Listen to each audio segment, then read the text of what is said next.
Every few months, the Five Nights at Freddy's community reaches a familiar point. The sense that the story almost makes sense, followed immediately by the realization that it doesn't. This week on Reddit, several theories rose to the surface. Not because they were flashy, but because they all point toward the same uncomfortable conclusion. The FNAF story may not be a single clean line anymore. Instead, fans are increasingly treating the series as if overlapping layers, identities copied, motives reinterpreted, and symbols reused rather than resolved. 5 discussions in particular dominated conversation this week, and while they appear separate at first glance, they quietly reinforce one another. Let's walk through them carefully. Burntrap and the Mimic, a villain without a body. The most discussed theory this week is the renewed claim that Burntrap is not literally William Afton, but rather the Mimic imitating him. This idea gained traction following the broader acceptance of the Mimic as a canon entity within the modern era of FNAF storytelling, especially in the material adjacent to Five Nights at Freddy's security breach.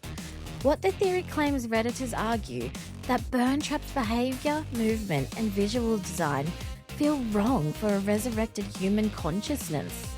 Instead of a calculating killer with intent, Burntrap behaves like something performing the role of William Afton, copying mannerisms, poses, and iconography without fully understanding them. This aligns with how the Mimic is described elsewhere, an endoskeleton designed to observe, learn, and reproduce behaviour. There is no explicit in-game confirmation that Burntrap is William Afton revived in full. The game avoids naming him outright, and post-security breach material increasingly distances modern antagonists from Afton himself. What remains interpretation? The game never directly states Burntrap is the Mimic. That conclusion is drawn by connecting behavioural patterns, environmental storytelling, and later contextual material.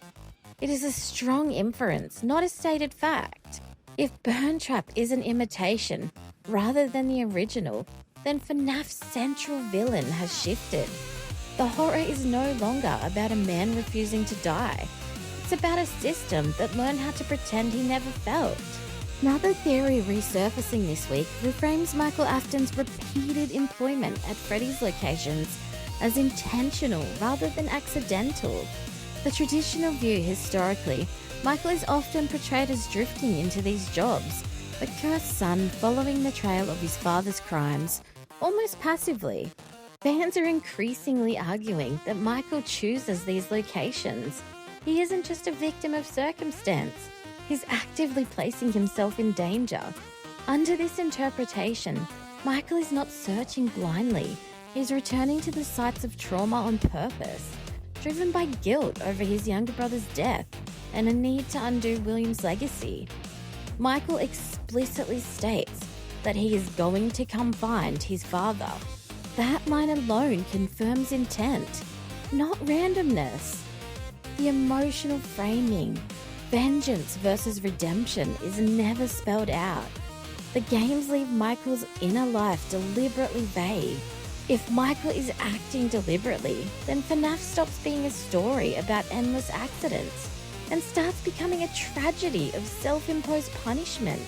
It also reframes the night guard role as penance, not employment. This week also saw renewed discussion around the toy animatronics from FNAF 2, specifically whether they represent a failed experiment or the foundation for everything that came after.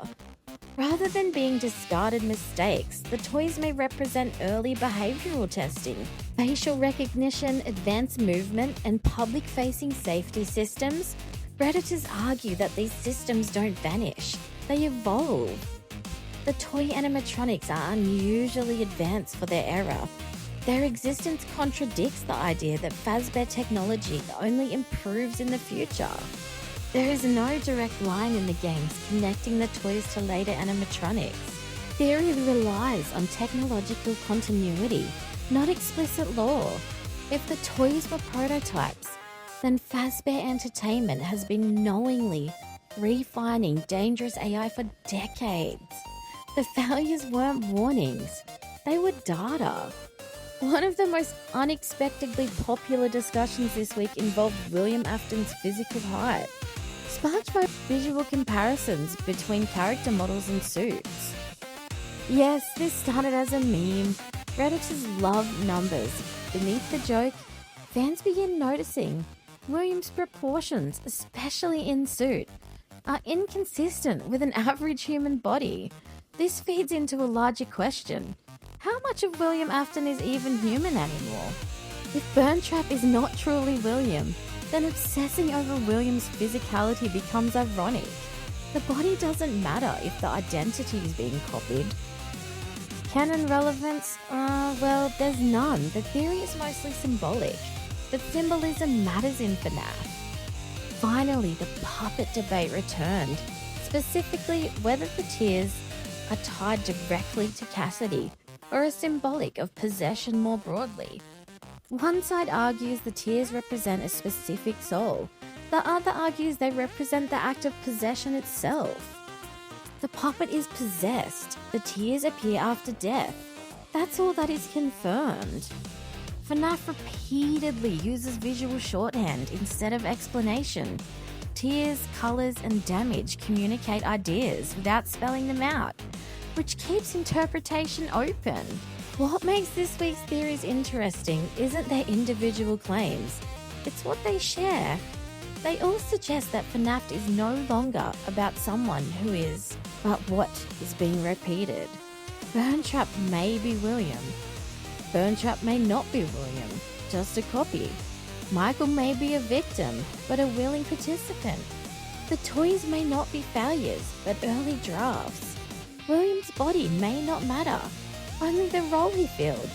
The puppet's tears may not name a soul, but a process.